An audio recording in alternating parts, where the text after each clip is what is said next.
Russia has been increasing its influence in Africa, and this has drawn a lot of attention to the country's involvement in the continent.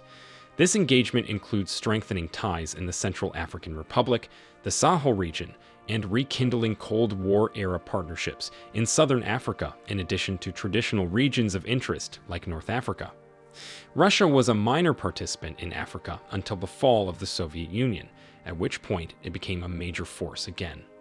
The Russia-Africa Summit, which took place in Sochi in October 2019, emphasized the benefits of Moscow's extensive involvement across the continent, the normative agenda of Russia, and the widespread availability of Russian military technology. In today's video, we are going to be talking about Russian involvement in Africa.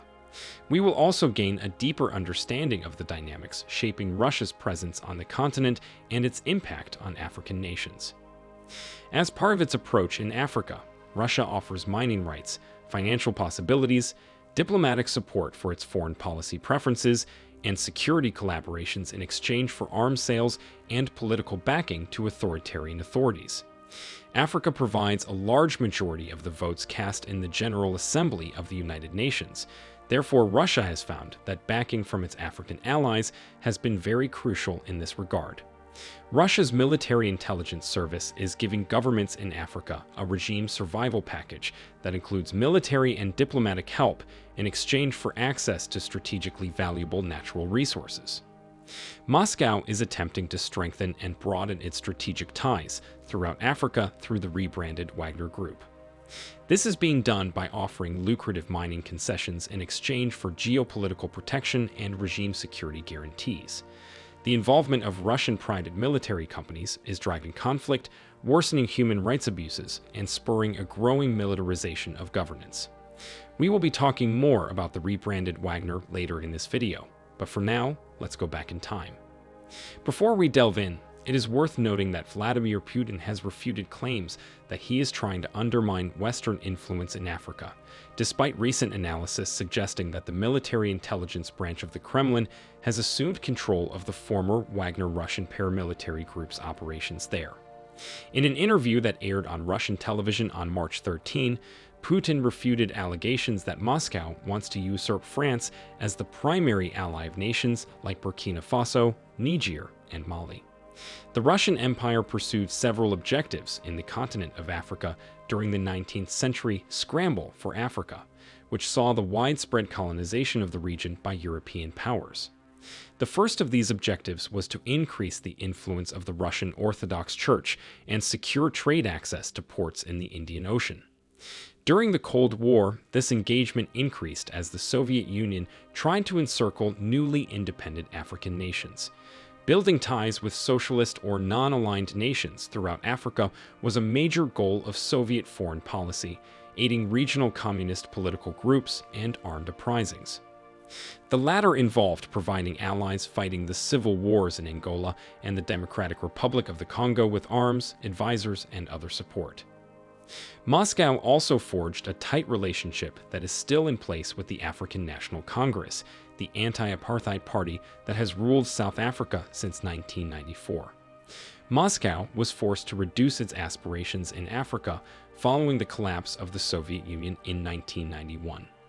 Russian diplomacy in that region has been more and more entwined in recent years with private military companies or mercenary groups, which were founded by former Soviet soldiers who freely offered their services to governments in Africa. The mid-2000s saw the earliest noticeable moves by Moscow to re-establish contact with the continent. Following President Vladimir Putin's 2006 visit to South Africa, Dmitry Medvedev, his successor, traveled to Egypt, Angola, Nigeria, and Namibia in 2009. After annexing Crimea in 2014, the Kremlin stepped up its diplomatic efforts when Moscow was forced to aggressively look for new geopolitical allies and commercial prospects as a result of the first round of Western sanctions on Russia. The Wagner Group, the most well-known Russian private military company of today, originated from earlier groups that were sent to Crimea in 2014 and Syria in 2013. Wagner has for many years been a key component of the Kremlin's efforts to grow its influence in politically unstable countries across Central Africa and the Sahel, including the Central African Republic, Mali, Burkina Faso, and Sudan. Note that Russia now operates under a new name in the West African Sahel, Afrika Korps. The new name of the Wagner paramilitary group is directly inspired by the German battalions that fought in North Africa during World War II. Although the reference is similar, the Russian government has continued to overhaul Yevgeny Prigozhin's private security company, which has fallen out of favor in Moscow since the aborted rebellion launched by its leader, who died last year on August 23. In July 2023, Niger's military took over in a coup just 2 years after the country's first transition to civilian power. The coup has brought into sharp focus the role of foreign countries in Niger's politics. Before the coup, Niger's principal security allies were the US and France, but the coup leaders, under the leadership of General Abdourahmane Chiani, made no secret of their dislike for France, the nation's old colonial overlord, and they gave the French military orders to withdraw. Now the attention of many people in Niger has shifted to Russia. Russia may have contributed directly or indirectly to the military coup, according to certain observers and regional specialists. Russia is aggressively trying to take advantage of the coup and tighten its hold on the nation. This was made clear when Niger and Russia decided to strengthen their military ties lately. Following the coup, threats of using force to restore the ousted president were made by France and the ECOWAS Regional Economic Union. Russia warned against such a move. The military regime then drove out the French soldiers. In response, the French embassy in Niger was closed. You can see how influential Russia has become.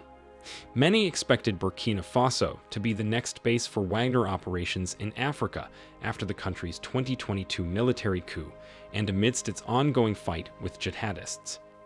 The arrival of 20 Russian military personnel late last year, alongside Burkina Faso's involvement in an alliance alongside Mali and Niger, suggests that this development may finally be coming to fruition. Also take note that a group of Russian military personnel arrived in Ouagadougou, the capital of Burkina Faso, in January. This appeared to be the first major deployment of Russian forces in the West African nation. Under the leadership of Captain Ibrahim Traoré, who took power in a second coup in September 2022, Burkina Faso has strengthened its military cooperation with Russia, seeking support from Moscow in its fight against armed groups. The political climate in Libya also appears to be heating up, based on recent airstrikes. A Russian transport plane was struck by a drone strike on December 19. According to satellite footage, the plane was discovered burning on the tarmac at Al Jufra, a facility controlled by the Wagner Group-backed Libyan National Army of Khalifa Haftar. The plane was allegedly carrying electronic jamming devices destined for Libya and Sudan. It seems that the Wagner Group and the Kremlin have taken on more than they can handle in Mali. Wagner Group's influence over the Malian army has placed it in the crosshairs of both Tuareg separatists and Islamist groups. The town of Kidal, which was under the control of Western security forces, was overrun by Wagner-led troops in defiance of the 2015 Algiers Agreement, which granted Tuareg factions autonomy in this area. Tuareg groups might be withdrawing, but this withdrawal may be luring Wagner and its allies in Mali into a trap. Wagner's stay in Mali will inevitably be contingent on money from the Mali government and cannot be guaranteed in the long run. The Kremlin may find this deployment too costly and violent to sustain if jihadist and Tuareg separatist organizations choose to fight the Wagner Group and government forces over internal warfare, especially as Malian authorities are having difficulty funding the group's monthly wage. The United States' decreased engagement with Africa, particularly its 2018 decision to reduce counterterrorism efforts in the region despite the growing threat of terrorism in many African countries, has also coincided with Russia's return to the continent. Moscow moved quickly to close that gap in security, to strengthen Russia's reputation as a dependable strategic partner on the continent and to secure military contract agreements with various countries. Bear in mind that President Putin hosted the first ever Russia-Africa summit in 2019 at the Black Sea retreat of Sochi. 17 African heads of state attended the second Russia-Africa summit in July 2023, despite the war, sanctions, and pressure from the West. There, they signed various agreements with Russia on preventing an arms race in space, cooperating in information security, and fighting terrorism on the continent. Moscow also pledged to write off further debt. During this summit, Putin promised to deliver grain to some 6 African countries. In November of last year, Russia's agriculture minister said Moscow had begun free shipments of grain, totaling up to 200,000 tons to 6 African countries, as promised by President Vladimir Putin. The UN-mediated deal, dubbed the Black Sea Grain Initiative, sought to prevent starvation by increasing the supply of wheat, sunflower oil, fertilizer, and other goods on international markets, particularly those needed for humanitarian purposes. The Kremlin has also increased its economic influence across the continent. For example, the value of trade receipts between Russia and African nations increased from $9.9 billion in 2013 to $17.7 billion by 2021, nearly doubling. Since roughly 30% of Africa's food supply comes from Russia, grain exports are very significant. North African nations, especially Egypt, Algeria, and Morocco, are Moscow's top trading partners in the area. These nations collectively handle about 67% of Russia's commerce with the continent. While importing fruits, sugar, and vegetables, Moscow's principal exports to these states are electronics, coal, wheat, and refined petroleum. Russia's nuclear power corporation, Rosatom, has also maintained strong diplomatic relations with several African nations. For instance, following the 2017 agreement reached by Presidents Putin and Abdel Fattah al-Sisi, it was granted authorization by an Egyptian regulatory body to begin construction of Egypt's first nuclear power plant in the summer of 2022. By 2030, the plant should be completely operating. To assist the Kremlin's soft power initiatives in Africa, Rosatom also provides funding for various educational and cultural exchange programs in the science, technology, engineering, and mathematics domains. The Russian Federation has limited economic relations with Africa compared to the Soviet Union, modern China, the United States, and the European Union, even with Russia's continuous efforts to forge closer commercial and trade ties with the continent. Moscow's capacity to provide comparatively inexpensive military and security services, including arms transfers, anti-insurgency training, and consulting services, thereby gives it a significant competitive edge over other international powers looking to increase their presence on the continent. Russia is Africa's main arms supplier. Between 2018 and 2023, 40% of the continent's purchases of large-scale weaponry came from Russia. This has exceeded the total amount of weapons imported from China, France, and the United States in those years. The dependence of African nations on armaments and equipment manufactured in Russia can be attributed to several factors. Many countries on the continent still own Soviet-era guns, which can be compatible with modern Russian weapons, which are typically less expensive than their Western counterparts. Additionally, the Kremlin has transferred armor, combat planes, and missile systems to many war-torn nations in Africa. Unlike the US and its allies, it does not condition its arms transfers on adherence to democratic ideals or the safeguarding of fundamental human rights. The West faces grave geopolitical quandaries as a result of Russia's incursions into Africa. While allowing Russia to grow further would negatively impact US and ally interests, taking direct action against it could backfire and end up bolstering Moscow's narrative, as France has just discovered.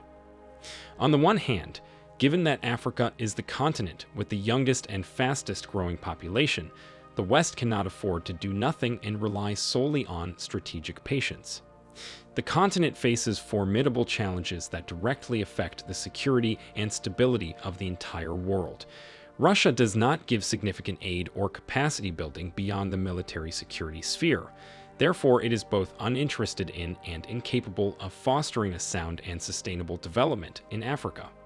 Rather, its entrenchment has significant risks, particularly for Europe, and will only exacerbate the problems that Africa faces. Increased South-to-South collaboration is something that many African nations are excited about and would welcome interactions with Global South leaders. But these are still very early interactions, since the big non-aligned governments, like Brazil or India, are likewise trying to figure out how to interact with Africa most effectively. Longer-term benefits might result from a greater split up between Africa, the global south, and the West. Brazil and India would be important allies in this endeavor because they support democracy without being seen as anti-Russian.